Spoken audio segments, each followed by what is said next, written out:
Ito na sila, ang nag-iisang masugid na tagahanga ni Nicole Yala. Chris Chuper! Kasama ang nag-iisang die-hard fan ni Chris Chuper, Nicole Yala! Mula sa Mahiwagang Burnay, ang kwento.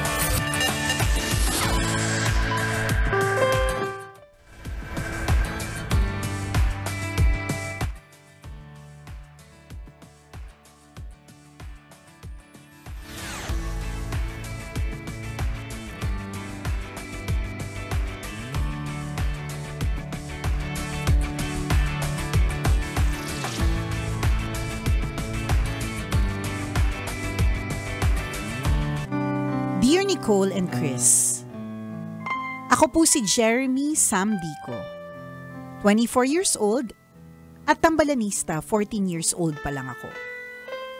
Sumulat ako para bigyang pugay ang aking namayapang ina. At sana ay kapulutan ng aral ng mga kapwa ko tambalanista. 4 na taon na ang nakalipas mula nang mawala si Mama. Pero parang laging kahapon lang. Magka-birthday kami ni Mama eh. Tapos 2 days after my birthday, iniwan niya kami. Ang hirap kalimutan ni Mama. Kababasa ko nga lang ulit ng sulat niya kay Papa nung pinagbubuntis niya pa lang niya ako. At ang sabi niya, hindi ko lang problema ito.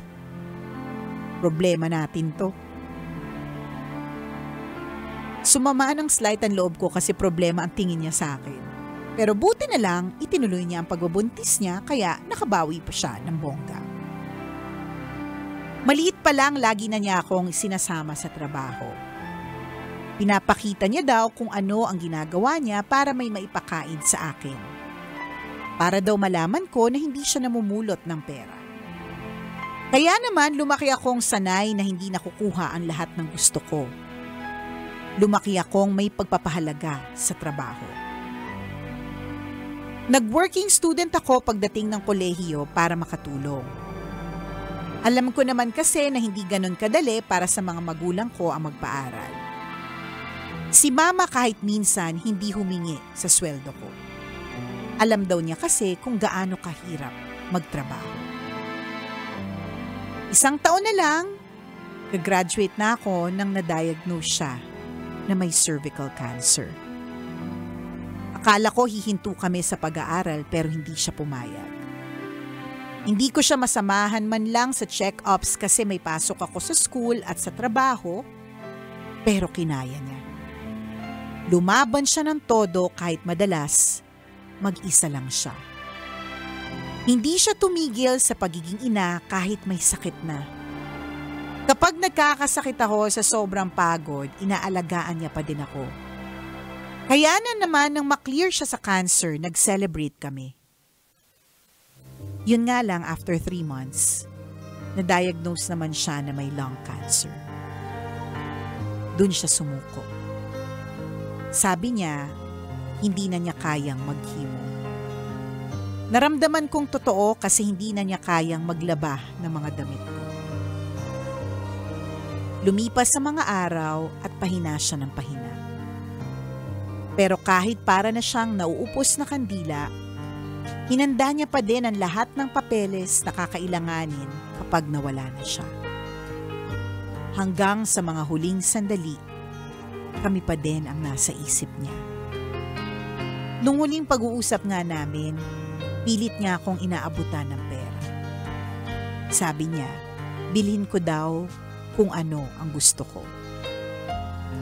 Nagpa-check up lang siya pero wala nang buhay nung bumalik.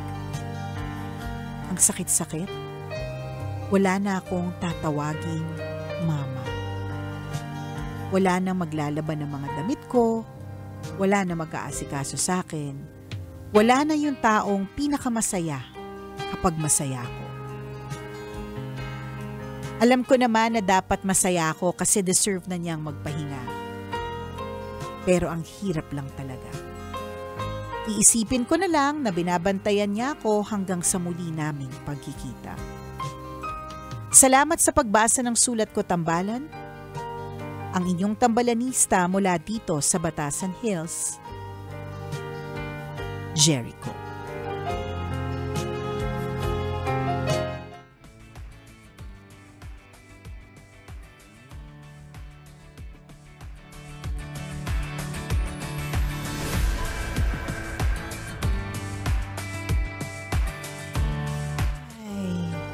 And hi, Jericho. Kakalungkot naman. Totoo pala talaga totoo talaga na kahit na ilang taon na yung nakalipas, hindi pa rin talaga tunay na nawawala yung lungkot, yung hinagpis, yung pagka-miss, 'di ba? There are days na when you feel like kayang-kaya ko. Kayang-kaya kong to go on with the days and with the weeks nang wala yung nanay ko. Pero lalo na kapag may sakit ka, nung minsan usapan namin yan ni nung isa sa mga DJs natin, si Conyo Bicolano. Kasi nawala na siya ng mama nung nag-aaral pa siya. Sabi niya kahit matagal na, may mga days, lalong-lalo na daw kapag may sakit siya, na talagang miss na miss niya yung mama niya. Alam niyo po, katulad ni Jeremy na wala nang magagawa kasi pumanaw na. Itong kwentong ito ay isang reminder for all of us na meron pang mga mama. Yes. 'Di ba? Sa ating lahat na meron pang mga mama na paalala na huwag nating kakalimutan every day, every chance that we get to express our love. Every chance that we get na pwede natin silang makasama.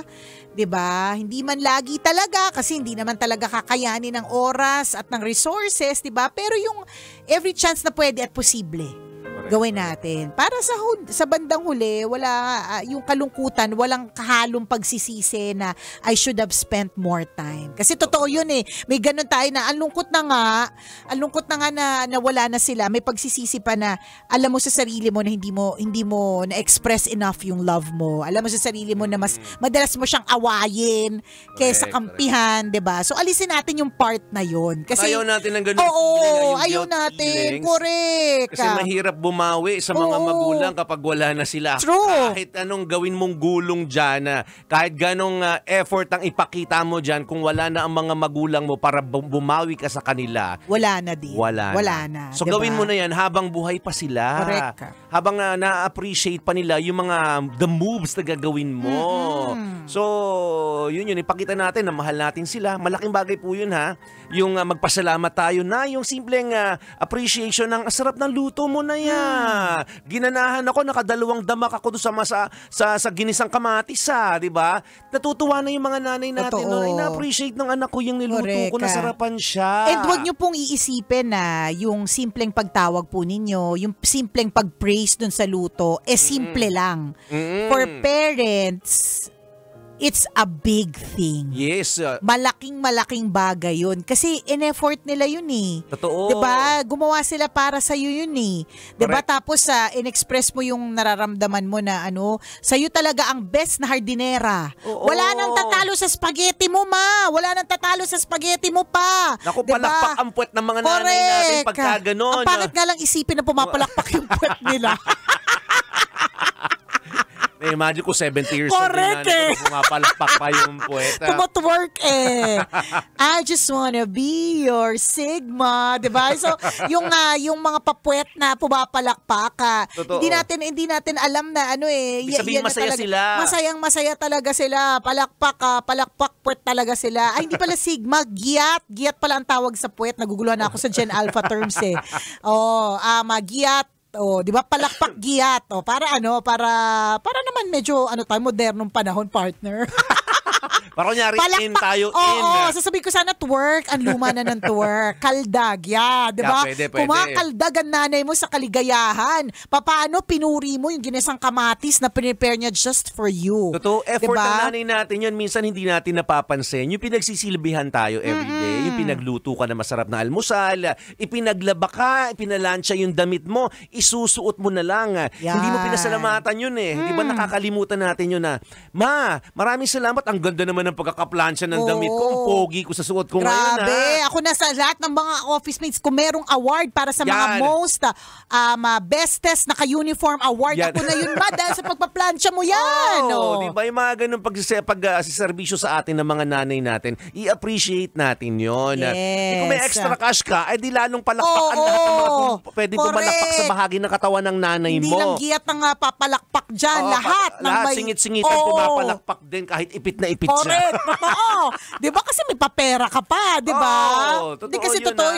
appreciate natin. Kahit gaano pang pera yung meron ka na gusto mo sanang i-share sa magulang mo, kung wala na sila, wala ka na rin pag-sharean yan. Totoo yun. Kahit gaano kaganda yung puntod na ipagawa mo sa nanay mo, hindi niya na makikita yan. Correct. Hindi niya na ma-appreciate yan. Oo, kahit na may musileo pa kayo ng pagkabonggang-bongga sa inyo ng pinakamagandang musileo, hindi niya na alam yan. Totoo. Dapat ginawa mo yan, yung effort na ganyan nung nabubuhay pa siya. Correct. Binili mo na magandang damit, dinala mo sa magandang lugar. Tama. Inasyal mo. Yung nilalambing niyang electric fan, binigay mo na, di ba? Yung mga ganon. So, it's yung story ni Jeremy is a story of truly of a story that reminds all of us, di ba? Na, again, habang buhay pa, let's appreciate. At hindi lang po ito mga magulang, mga kapatid, office mates, trabaho partner. Yes. 'Di ba? Minsan na we just take our jobs for granted. Parang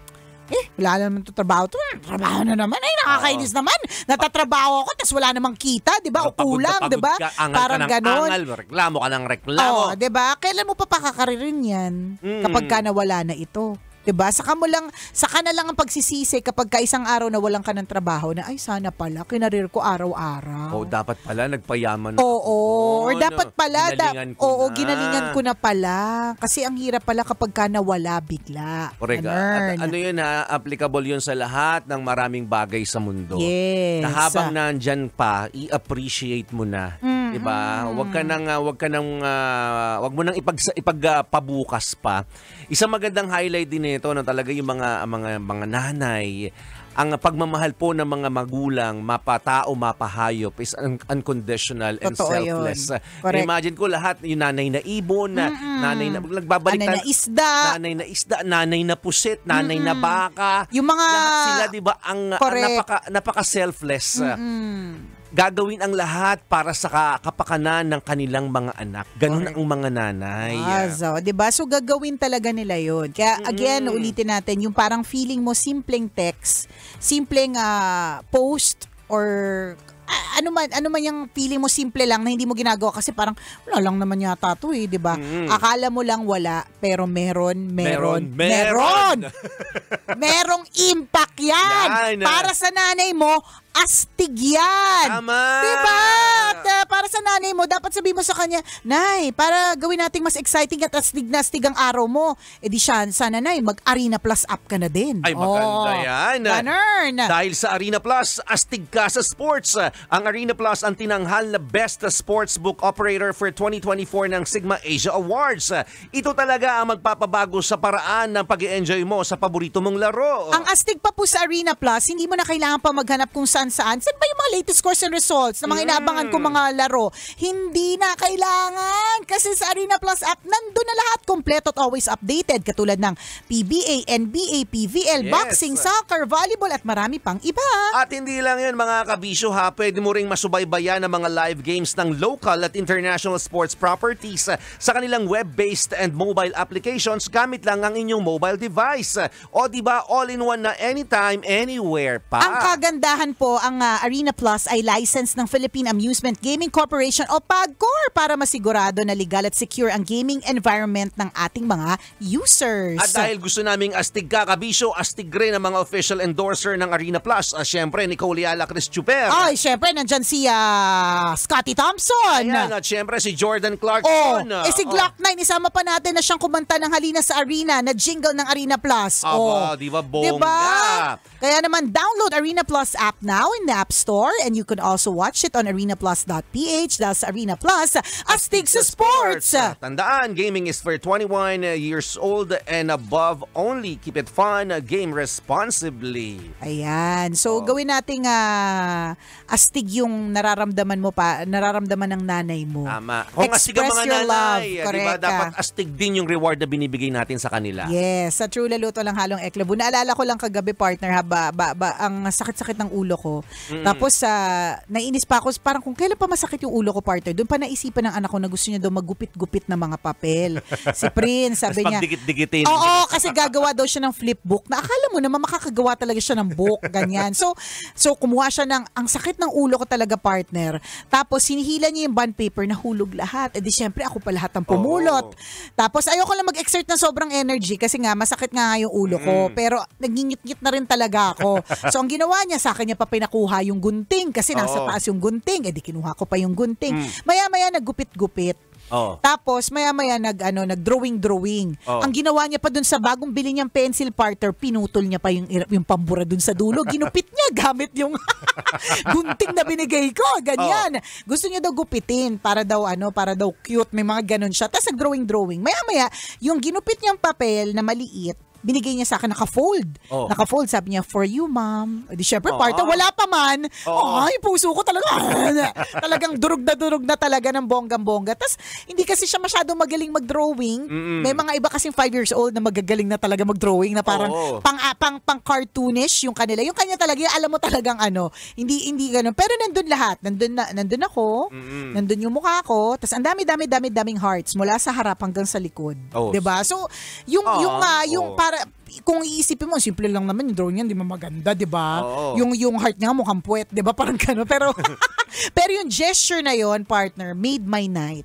See? Oo, 'di ba? So, it made my night, it made my day, and alam mo yung pagising ko, ang ganda ng mood ko kahit masakit yung ulo ko. So, yung akala mo simpleng ginawa mo is actually a big thing pala para sa mama mo. Totoo yun. Diba? So, hindi naman natin kailangan gumawa ng mga big moves para pasalamatan ng ating mga magulang, lalong-lalo na ang ating nanay. Tama. Yung sabihin mo lang, ma, salamat. Correct. Diba? Thank you sa masarap na almusal. Thank you sa pagplansya ng damit ko. Yan. Thank you sa pag-aaruga sa amin. Naku, yung nanay mo umiiyak na ng palihim yun. Sa true. Alam mo yun, kasi malay mo, there are days, alam mo na pag medyo tumatanda, nagiging mas sensitive. So baka mamaya, itong araw na to is one of those days na she feels inadequate or she feels like she's really sad about life. May ganun eh. Tapos biglang isang araw sinabi mo sa kanya, ang bongga mo, ma. Yun lang. Gusto ko lang sabihin sa'yo, di ba? Hindi mo alam kung paano mo pinaganda yung kanyang buong linggo. Tama. Magpasalamat sa mga magulang. Don't forget to say thank you. Sa True Laluto lang halong eklabu, muli ako ang kumikinang ina mo na si Nicole Yala. At ako naman si Cambio King Chris Chuper. Na nagpapaalala. Ay, ang pala. Take 2. Walang matatag na relasyon sa malanding may determinasyon. Yon! Kailangan pa bang i-memorize yan? Love Radio Basic!